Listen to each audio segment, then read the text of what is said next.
da arte, falando historicamente. A angústia da tela branca. Esse vai ser um tema importante para nós aqui mesmo, né? A tela branca assombra a arte, ou pelo menos assombrou a arte até o final do século passado. Era um fantasma. Vocês conhecem certamente a história essa história nos elucida muito nesse processo todo, que é justamente o nosso tema aqui de hoje, né, de apresentar o curso, que é a tela suprematista do Kazimir Malevich, quadrado branco sobre fundo branco, quadrado preto sobre fundo preto, né? Kazimir Malevich era um pintor russo, soviético, comunista. Se não me engano, ele teve participação no Exército Vermelho, teve função na Revolução, e ele, implicado naquele processo revolucionário de saírem assim, subitamente a nação russa sair da bota do czar, né, sob a qual tinha vivido há séculos, eles precisavam se reinventar. E para você reinventar, o Malevich sabia muito bem, é preciso desapego. Vou falar muito disso hoje. E esse desapego na arte, objetivamente, significava abrir mão das raízes europeias da arte, que eram raízes burguesas. Afinal, se eles estavam inventando um comunismo do outro lado do mundo, então a primeira coisa é abrir mão das formas burguesas de arte. Figuração, figura humana, representa paisagem, toda essa temática, isso é arte burguesa. Eu não posso negar, né, que tem a raiz lá. Final da Renascença, etc. Em algum momento a gente vai falar sobre isso. Aí o que ele faz? Corta com a representação. Aí ele vai experimentar.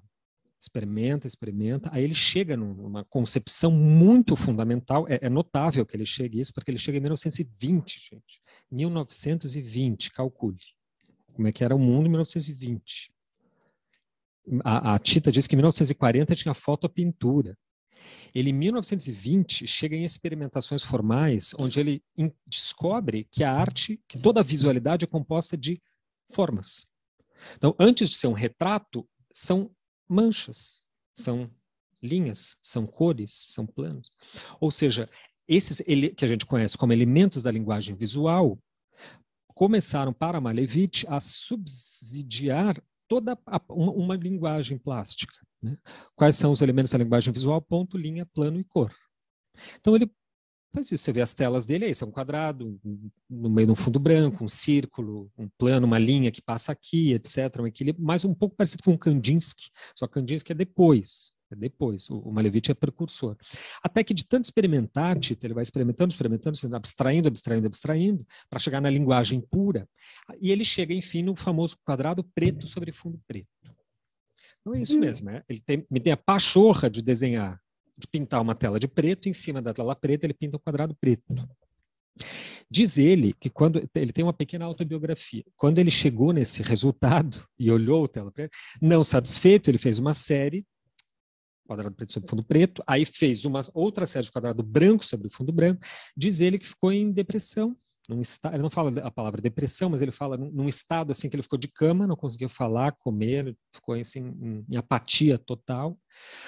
A gente pensa, na época, obviamente, pensaram que ele era debiloide, né? Tipo, não, como assim? Ele fica pintando quadrado preto sobre fundo preto, quadrado branco sobre fundo branco e ainda acha que chegou em alguma coisa. Ele, de fato, chegou num ponto muito importante, que é essa tela branca. Ou seja, quando você pega uma tela, que é um objeto industrial comprado, que já é branca, e sobre ela você pinta de branco, e sobre essa tela branca que você pintou de branco, você pinta um quadrado branco, tudo que você não pode dizer é que ela não foi pintada, porque afinal tem camadas de branco, de cor de tinta ali, né? Só que você olha para ela, o que você vê? De novo o objeto.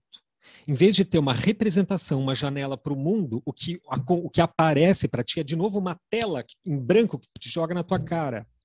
Ou seja, você, espectador, tem que projetar coisas lá dentro. E nisso, o Malevich encontrou uma arte revolucionária à altura da revolução comunista na época, né? Revolução dos soviets, do Exército Vermelho. O que ele fez foi elidir a contradição fundamental que estrutura a própria visualidade, que é a contradição figura-fundo.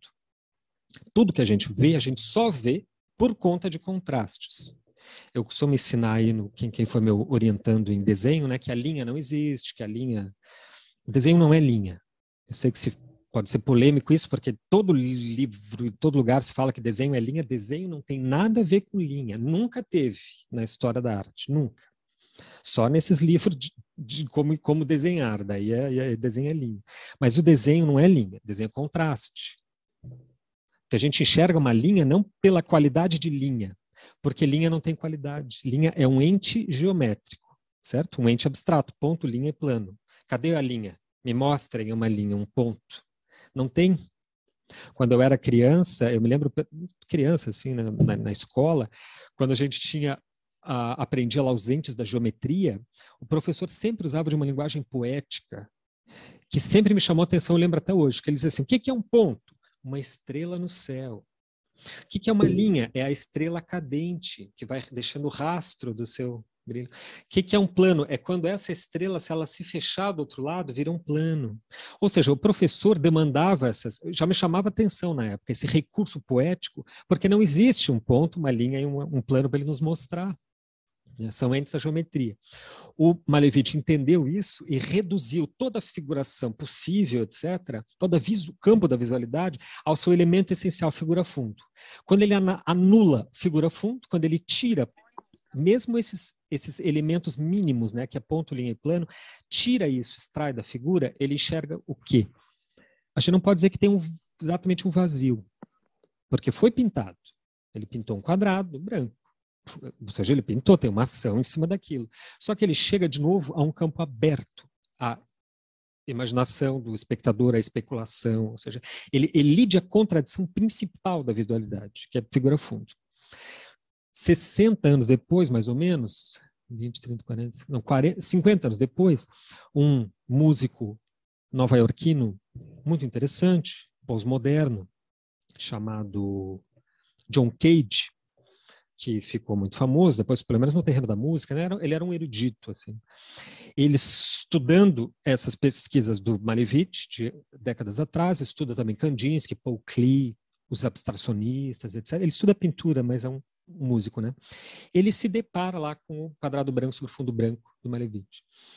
E ele diz que ali ele teve um insight, assim, porque o que o Malevich fez foi procurar a não visualidade. Sendo ele um pintor que pinta formas, o Malevich se colocou a questão: o que é uma não forma? Como é o não expressar plasticamente? E chegou ao quadrado branco sobre fundo branco. O John Cage se colocou a mesma pergunta sendo músico. O que é o silêncio? O que é o não som? A pesquisa dele, Tita, foi tão assim profunda que ele se deu o trabalho de se fechar numa câmera anecoica. É anecoica, né? Aquela câmera que veda o som. Ou a diabática. Não, a diabática veda anecoica. Se fecha lá, tem fotos aí na internet, uma foto dele assim, sentado no meio da câmera, ele sozinho. Porque ela isola a atmosfera, então isola som. Dentro da câmera anecoica você não ouve nada, em tese, né? Então ele pensa, bom, se eu quero pesquisar o que é o silêncio, eu preciso ouvi-lo. Aí ele se fecha na câmera, quando alguém fecha, encosta a porta, e ele, enfim, né, emocionado, enfim, finalmente vou ouvir o silêncio, dá um problema. Ao invés do silêncio, ele começa a ouvir um som assim, ó.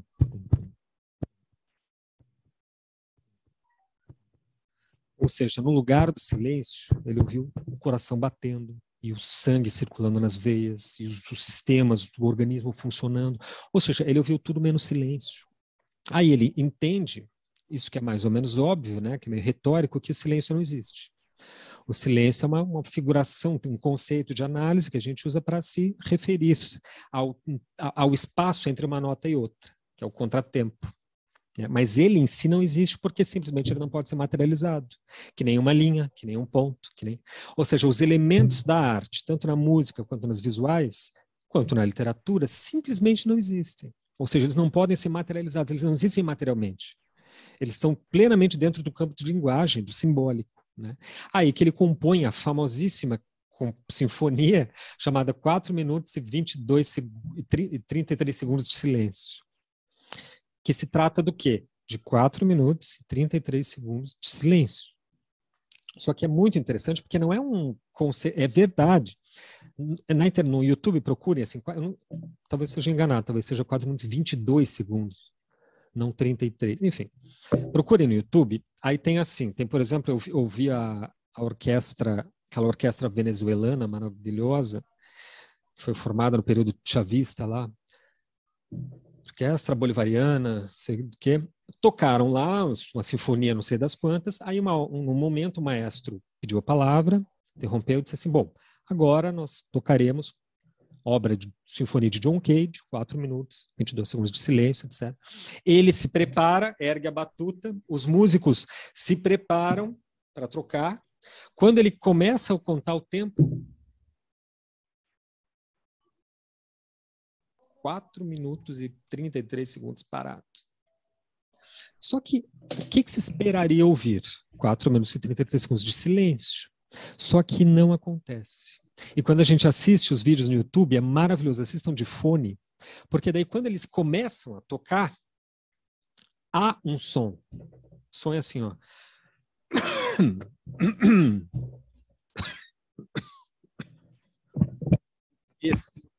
O público começa a agir, porque o mundo acontece em volta da sinfonia, e nesse momento o público toma parte na sinfonia. É esse espaço que o artista abre, essa tela branca que ele coloca no mundo, que apavorou, como eu disse, a arte durante assim muito tempo. Ela sempre foi um pavor, né? Porque quando o artista recua para a expressão do público, é um problema, porque você não sabe daí o que vai acontecer. É absolutamente imprevisto. Cada vez que a Sinfonia 4 minutos e 30 segundos é apresentada, ela é absolutamente diferente de outra. Bom, o que eu queria apresentar hoje, de fato, são duas coisas. Uma é um papo assim mais longo, que é a apresentação do certo sentido desse curso. Eu acho importante que a gente tenha bastante claro, assim, desde sempre, né? O que a gente está fazendo aqui? Essa é a pergunta que eu gostaria que vocês mantivessem assim em permanente, não só mantivessem ela diante dos olhos, mas que ela se transformasse, que vocês percebessem, observassem as transformações nessa pergunta, porque a resposta vai mudar. O objetivo é fazer essa resposta mudar. Se não mudar, é porque daí tem algum problema, alguma coisa não está dando certo. Tá? Mas, enfim, a questão que eu tenho para apresentar aqui é precisamente a questão da questão, ou das questões, né? Há um tempo atrás, faz uns anos, uns 7, 8 anos, logo que eu mudei para Porto Alegre, eu estava explicando para alguém, uma amiga, o meu sentido, assim, da minha militância política. Na época eu tinha uma militância partidária, assim, mais incisiva e tal. Eu militava no PSOL. E aí ela me disse uma coisa que assim me abalou demais. Ela disse assim: Gustavo, esse mundo acabou. Esse mundo não existe mais. O negócio não é você fazer pelos outros ou representar a voz dos outros. O negócio hoje é ensinar a fazer. Aquilo ali, aquela observação realmente assim alterou minha maneira de ver. E portanto, alterou a minha posição ética no mundo. Eu estou contando isso porque tem algo importante aí nessa historinha, né? Repetindo, aquilo que eu ouvi naquele momento mudou minha maneira de ver. E isso, portanto, altera a minha posição ética, minha posição moral, como queiram, né? A gente poderia até dizer que é o contrário, que não é que eu mudo meu modo de ver e aí mudo meu lugar. Eu poderia dizer até que eu mudo primeiro o meu lugar e então eu mudo o meu modo de ver. Porque isso é o que acontece fisicamente, né? Se eu estou olhando para cá, eu vejo tem um certo horizonte, se eu olho para cá, eu tenho outro horizonte.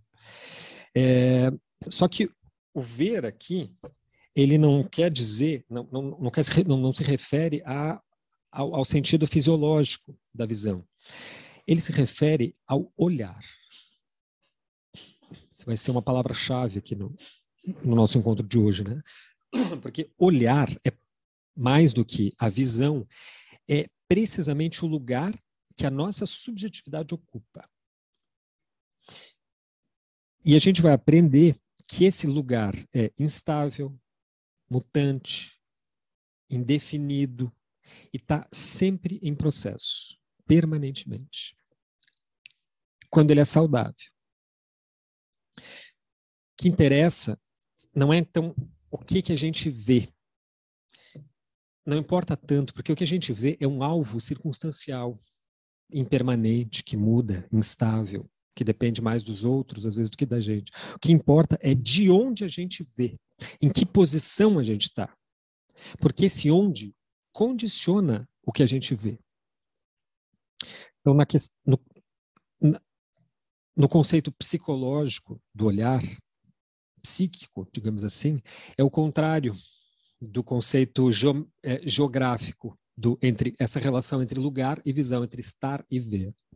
Aqui está mais ou menos já esboçado o objetivo do programa, do curso. Nessa historinha, né, que eu contei com a minha amiga. Primeiro precisou que eu relatasse a ela a minha posição naquele momento. E que ela me respondesse. Então, o primeiro e o segundo momento. Essa dialética é indispensável. A gente olha o que vê. O outro olha a gente a ver. O outro olha a gente vendo. Porque o máximo que o olhar humano, como ele não pode ver a si mesmo, o máximo que ele pode fazer é ver a imagem de si mesmo, indagando daquele outro fora do espelho quem é você. Ou seja, eu não posso ver meu rosto. Eu posso ver no máximo uma imagem do meu rosto, num retrato ou num espelho. Sem essa triangulação dessa historinha bem simples, que é o eu, a questão e o outro, não tem movimento dialético. Tudo fica estagnado, parado, porque nenhum desses elementos se transforma. É o diálogo que vai colocar em operação esse movimento. Portanto, coloca em processo e faz uma coisa, algo trabalhar. O próprio estabelecimento de perguntas e de críticas, de respostas, é o motor desse movimento dialético que altera não só o que a gente olha, mas especialmente a nossa posição, ou seja, o lugar de onde a gente olha. Indagar tem uma origem etimológica muito interessante. Indagar vem do latim agere. O in é em e o agere é agir. Indagar é impelir, atuar, fazer, colocar em movimento. A dinâmica ou a mecânica da tinta a óleo é uma metáfora que eu gosto sempre de usar. Como eu trabalho com essa tinta e estou acostumado a esse processo, eu consigo entender assim, a dimensão metafórica que ele pode ganhar. A tinta a óleo, você sabe, é uma tinta assim que ela não... Todo mundo sabe que o óleo demora para secar, né? Mesmo quem não conhece óleo, que não trabalha, já sabe, o óleo demora para secar, é uma tinta que não seca. Não sei.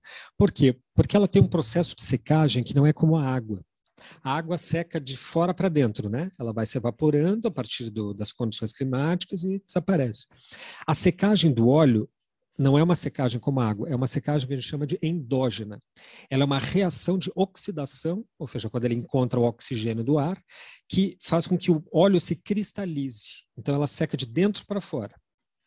Por isso que demora, porque a secagem do óleo é um processo químico, diferente da água, que é uma evaporação. Esse processo químico é longo, ele demora para acontecer de todo. Aí o que acontece? A pintura clássica, assim, a grande pintura acadêmica, pelo menos do final do século XIX para trás, sempre toda a pintura foi em óleo e toda a pintura em óleo foi feita em camadas. A gente chama pintura de velatura, né? Tem um jeito de aplicar a velatura que dá certo e um jeito que não dá certo. Qual é o jeito que não dá certo?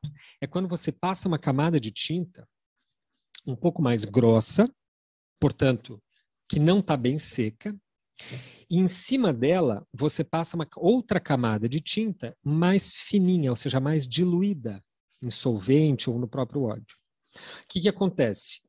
Essa de baixo aqui está mais grossa, ela vai trabalhar. A reação, o processo interno, endógeno de cristalização está avançando. Essa de cima aqui seca mais rápido, porque ela é mais diluída.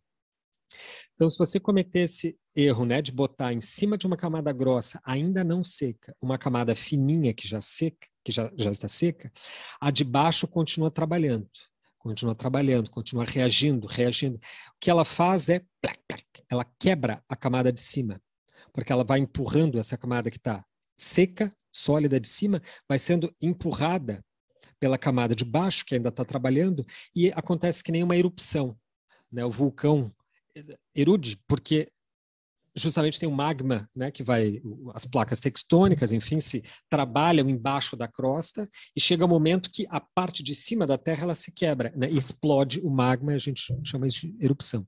Na tinta óleo acontece, é aquele efeito de craquelamento. Quando a partícula de cima, a camada quebra, fica aquelas raizezinhas, aqueles quebradinhos, que a gente vê em toda a imagem de pintura antiga. Todo mundo que já foi no museu já viu pinturas antigas, elas parecem que são todas quebradinhas, né? Isso é o craquelamento, porque esse processo ele é meio inevitável. Só que ele pode acontecer muito mais rápido se você cometer esse erro de passar uma camada fina sobre uma camada grossa que ainda não secou. Dá para entender esse processo do óleo? Sim? Explicando. Eu gosto de usar esse exemplo assim porque ele é um exemplo perfeito de como as nossas identificações são formadas. E essa vai ser outra palavra-chave aqui no encontro de hoje e ao longo do curso. As nossas identificações seriam como essas camadas de velatura mais fininhas que estão em cima e que logo secam, logo se cristalizam. Só que dentro de nós alguma coisa continua trabalhando, algo continua em permanente processo que vai sucessivamente quebrar a camada de cima de identificação, permanentemente. Então você encontra uma camada, se identifica com alguma rede de afetos, enfim. Isso daqui se cristaliza, só que embaixo, psiquicamente, subjetivamente, a gente está trabalhando. Essa identificação, em algum momento, é partida, você precisa de outra identificação e assim sucessivamente. Esse processo interior, ou íntimo, né, que desestabiliza as nossas velaturas externas, é precisamente o que vai atualizar a nossa situação subjetiva, que de forma simplificada, eu diria assim que é o nosso estar no mundo. Em outras palavras, estar em relação. Estar no mundo é estar em relação a alguma coisa. Por isso, estar no mundo é sempre um estado ético, porque você está sempre implicado ou em implicação com o outro, com alguma coisa. Eu falava do diálogo, que o diálogo é que coloca em operação a dialética daquela triangulação, eu, questão, o outro. Em termos mais precisos, o diálogo seria o que mobiliza estados constitutivos dos nossos processos de subjetivação. Para usar o termo aí do Foucault, mas que transita muito nos estudos de humanas, né? Falando de forma mais simples, o diálogo faz a gente refletir e essa reflexão precipita a elaboração que, por sua vez, é uma questão. Questões, perguntas, já são elaborações, ou seja, são resultados de um processo, não inícios de um processo. Por isso que elas são tão importantes. Elas é que mobilizam e colocam em andamento diálogos, porque um diálogo começa com uma pergunta, certo? É isso que vai fazendo rachar aquelas camadas de identificação da superfície, aquelas velaturas.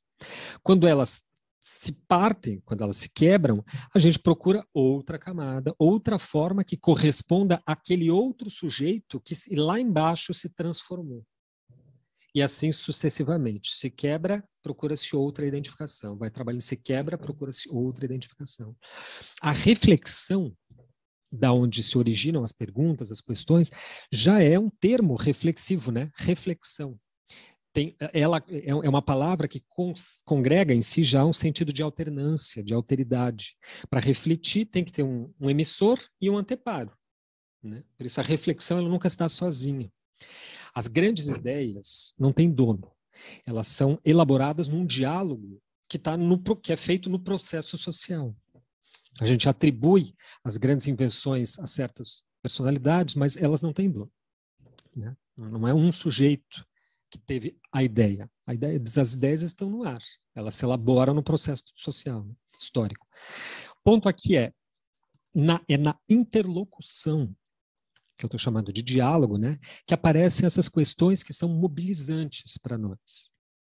Justamente porque as questões e perguntas são tão importantes para nós no curso, vocês, por favor, me interrompam e perguntem quando quiser, tá? Se quiserem fazer intervenções, críticas, por favor, sejam à vontade. Eu mutei vocês só para não vazar o som.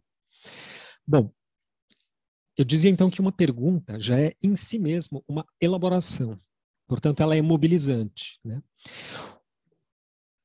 O que resulta, esse que é o ponto engraçado, porque ele é meio contraintuitivo, que é o resultado de uma elaboração, de uma pergunta, não é uma resposta, não é uma solução. É outra pergunta. Porque, assim, ao passo que a solução só vem depois que uma questão é aberta, essa suposta solução se torna, de novo, alvo de uma nova questão, de um novo questionamento, e assim por diante, indefinidamente, constituindo um processo infinito, que a gente chama de existência.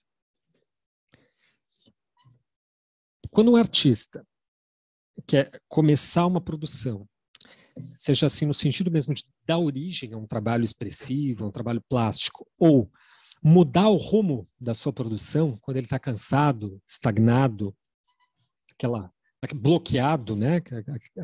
Aquela coisa que se diz que eu estou sem inspiração, estou bloqueado, um bloqueio criativo. Isso não precisa ser só um artista, só os artistas, as artistas, tá, gente? Qualquer sujeito, todo sujeito pensa, elabora e se expressa de alguma forma, né? Mas no nosso caso aqui, quando o artista percebe essa trava, percebe que alguma coisa não está funcionando, que alguma coisa não está tomando corpo no trabalho, quando ele não se identifica naquilo que faz, nesse momento é que então é que chega a hora não de agir, mas pelo contrário, essa é a hora da não ação. É a hora do que o grande Herman Melville, que é autor desse livro aqui, está lá em cima na minha prateleira, que é o Moby Dick, ele tem um conto, além do Moby Dick, muito famoso, chamado Bartleby. Bartleby, o escriturário, acho que é o nome. E o Bartleby, não sei se vocês conhecem o conto, ele é um sujeito absolutamente normal, mas assim, ele não é só normal, ele é um normalopata. É muito normal demais, excessivamente normal. Que começa a trabalhar como escriturário num escritório de advocacia de um grande advogado, que é quem escreveria o conto, em primeira pessoa. E aí esse Bartleby é um funcionário muito eficiente, porque ele não tem problemas como os outros, ele não sai, ele não bebe, ele não fuma, ele não se mistura com os outros, ele só trabalha. Aí o advogado dono do escritório, tá, no conto do Melville, está muito contente com o seu funcionário.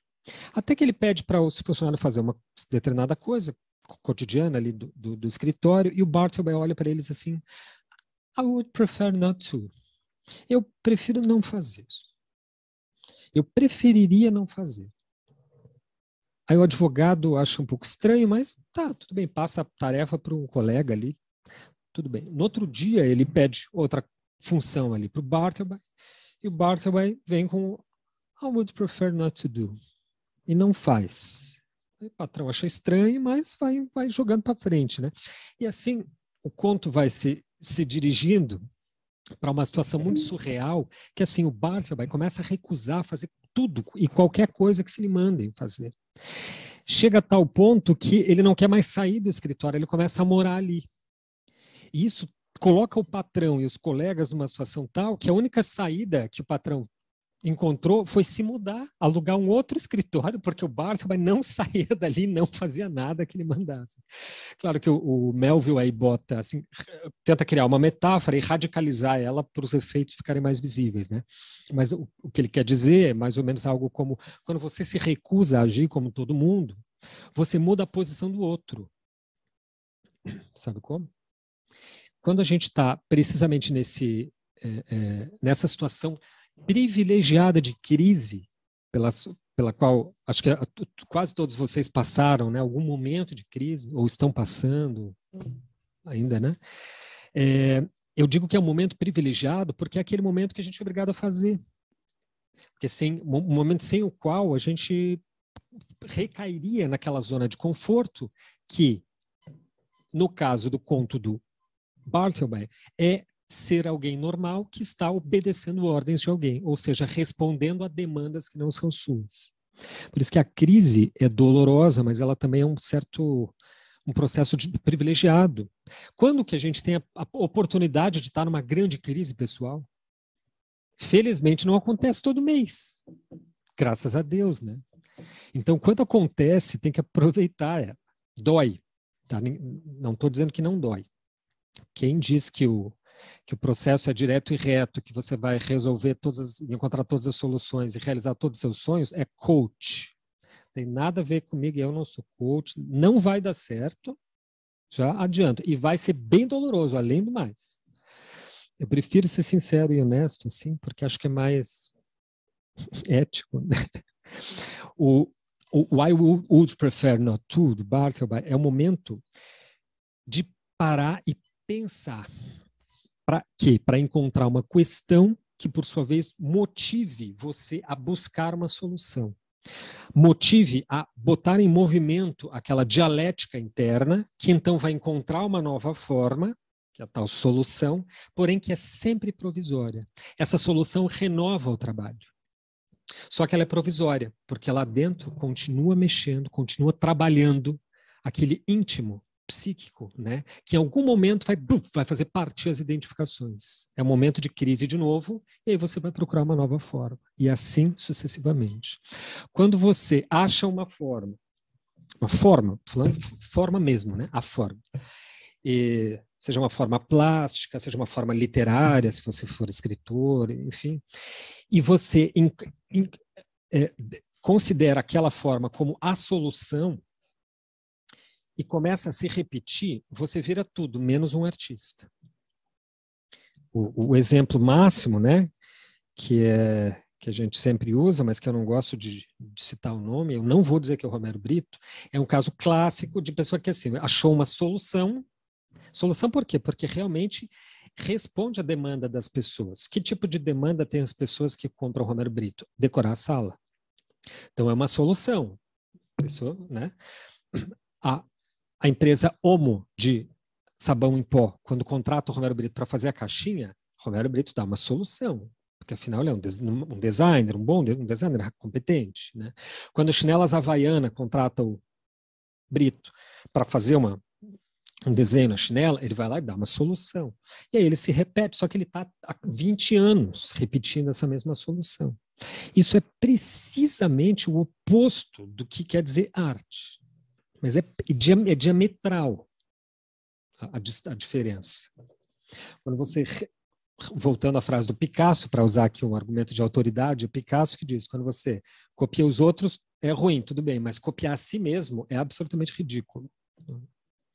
Deixo aí a frase do Picasso para você. A primeira pergunta, gente, é a mais simples. É justamente aquela que a gente se recusa a fazer, que a gente nega a fazer. A pergunta simples é: o que e por que diabos eu faço o que faço? Por que eu estou fazendo isso que eu estou fazendo? A gente não se pergunta isso, mesmo, profundamente, seriamente. A gente não se pergunta. A gente dá uma investigada, uma escrutinada, uma espiada, mas a gente não para e realmente se questiona, se pergunta. A gente não pergunta porque justamente a gente está precisamente num local que nos parece ser o ideal. Ou seja, eu estou aqui nessa cadeira compartilhando aqui com vocês um processo poético porque faz um mês que eu estou propagandeando o curso e porque a gente combinou, porque esse era o horário. O resultado, a explicação do presente está sempre no passado. Só que isso é um grande problema. Porque o passado se move. O passado é alterado a cada segundo. O passado é como as camadas de velatura que estão secas, que são fininhas, né? Continua trabalhando lá no fundo. E muitas vezes a gente não acompanha essas mudanças. Isso é o que se chama, de fato, mas de bloqueio criativo. Né? Falta de inspiração, estou travado no trabalho, esse tipo de expressão, né? seja lá qual for. Por quê? Porque a explicação do teu presente está no passado. Não é difícil perceber que tem um problema aí, né? Se aquilo que você está fazendo hoje, a explicação está no passado, tem um problema. O problema é que o tempo passou, se transformou. Aquilo que justificava a gente estar aqui nesse momento agora já não existe mais, já não faz mais sentido, porque já é outra coisa. Então a gente tem que encontrar outro sentido ou mudar de posição. O que a gente faz normalmente é mudar o sentido, é inventar uma outra justificativa. Isso eu acredito que, ouvindo os casos clínicos, que a gente lê aí, estuda na psicanálise, né? Os psicanalistas relatam seus casos clínicos, preservando o nome dos pacientes, claro, né? Mas é impressionante a dificuldade deles implicarem-se nos problemas. Tem um psicanalista que eu gosto muito, que em algum momento eu vou passar num artigo uma listagem de psicanalistas que eu acho que seriam legal consultar, ouvir, porque tem uma boa interlocução, boa retórica, falam muito bem. Eu admiro muitos deles. Um deles é o Guilherme Fati. Quem quiser procurar no Spotify, ele tem um podcast chamado A Loucura Nossa de Cada Dia. Guilherme Fati, Fati com 2 Cs, tá? F-A-C-C-I. É muito bom. Ele deu uma parada, eu acho que ele está com uns outras atividades, mas tem vários capítulos lá, episódios que podem ser ouvidos. E aí ele conta num desses episódios como é que foi a análise dele. Porque ele é um psicanalista, mas vocês sabem, todo psicanalista tem que ser analisando antes, né? Ele tem que ser assim, paciente antes de ser analista, né? Para usar o termo corrente. E ele conta da análise dele. E é muito engraçado, porque ele diz assim, ó, que no primeiro mês de análise, ele reclamava da namorada. A namorada era um problema na vida dele, porque tornava tudo mais difícil. No segundo mês, ele veio com o papo do sócio. O sócio estava roubando ele, o sócio não deixava ele trabalhar direito, não coordenava a empresa, isso é um problema. No terceiro mês, ele culpava a mãe, porque a mãe tinha criado ele de tal forma que agora ele tem medo, que agora ele é isso, que agora ele é aquilo. No quinto mês, ele diz que já estava assim lá pelo... O problema é o Saturno retrógrado. O problema é o Saturno. E assim ele foi. Ele diz que lá no 10º mês, em algum momento, ele no divã, falando, né, dos problemas, ele em algum momento diz assim, mas talvez seja um pouco culpa minha. Talvez eu também esteja implicado aí. Ele diz que nesse momento, o psicanalista dá um pulo da cadeira e diz assim, agora a gente pode começar a análise. Ele ficou puto da cara, porque disse, porra, mas eu estou há 10 meses pagando. Ele disse, 10 meses você está pagando, mas você analisou a namorada, analisou o sócio, analisou Saturno, analisou a família, mas não analisou você. Agora que ele vai começar a tua análise, quando você se implica nos problemas. E a gente se implica nos problemas quando começa a fazer pergunta. Esses grandes artistas que a gente admira estão disponíveis para a cultura. A questão é nós estamos disponíveis para ela? Do pouco acesso que se tem à cultura já nesse país, esse pouco a gente está disponível? Essa é uma grande pergunta, gostaria que vocês pensassem, porque eu acho muito, muito indispensável. Vou voltar a ela, inclusive, falar um pouco mais adiante, tá? Bom, para esses processos transformativos, para o movimento dialético das questões, solução, nova questão, pergunta, etc., qual a bagagem que a gente deve levar? Qual a mochila que a gente deve se preparar? Quais os instrumentos, as estratégias, as ferramentas? Nada. Coisa nenhuma. De novo, isso é coisa de coach. Coach adora dizer que não são estratégias, 3 estratégias para você, 5 estratégias para você, não sei quantas ferramentas para você ser isso e aquilo e tal. No terreno da arte, da descoberta dessa nova forma de expressão, que será de fato reveladora, que é profunda e sincera, a gente não leva nada. Porque o novo, quando vem, ele vem sem bagagem. O processo de constituir algo novo, seja um estilo novo, um modo novo de você operar a tua forma, teus meios expressivos, seja a poética como um todo, né? Ou uma mudança na poética que você já possui, mas que por algum motivo está se mostrando insuficiente, para esse processo é preciso estar disposto permanentemente a perder. Vamos colocar de novo, usar a metáfora da viagem, do caminho, né? A gente precisa perder para ganhar distância. Vai ter cansaço, vai ter longura, você fica com saudade do lugar onde você saiu. Esses são os custos para você chegar em algo novo. Você tem que perder. A condição de um novo destino é perder o lugar. É estar aberto a essa perda. Vou repetir, a condição de um novo destino é perder o lugar. Para chegar aonde quer que seja que vocês estão querendo chegar aqui nesse curso, sem começar conscientizando disso, vocês vão perder o lugar. Bem naquele sentido mesmo, sabe aquela coisa, quinta série? Ah, saiu do lugar, foi ao ar, perdeu o lugar? Pois é, vão perder o lugar. É inevitável. Porque a ideia é que a gente veja coisas que nos leve a novas considerações e que mude a posição subjetiva de cada um. E nessa mudança, você literalmente perde o seu lugar. A boa notícia, pelo menos uma primeira boa notícia eu tenho que dar, é que todos vocês já estão dispostos a perder, ou já estão perdendo, ou já perderam esse lugar. E é daí que está vindo o incômodo que os trouxe até aqui. Eu estava dizendo assim que o nosso lugar subjetivo, isso que eu estou chamando, né, denominando aqui lugar subjetivo, que é de onde você está falando, de onde vem o teu discurso, é o que a gente pode falar também, chamar então de lugar discursivo, né, que é aquele campo de onde você que é o lugar no discurso é quem você é. Não importa o que você fala, importa mais de onde você está falando, né? Muito mais do que as palavras em si importam, porque a gente não sabe o que vai chegar lá do outro lado, né? Muito mais do que se fala, porque o que se fala muda, as opiniões mudam, se pulverizam, trocam-se, né? Se invertem, se anulam, né? Importa de que lugar você está falando. É desse lugar que é difícil de fato se desapegar. Os desenhos, as nossas produções são apenas expressões desse lugar. Se o lugar não muda, a expressão não muda. Se a posição não se alterna, o teu horizonte vai ser sempre o mesmo.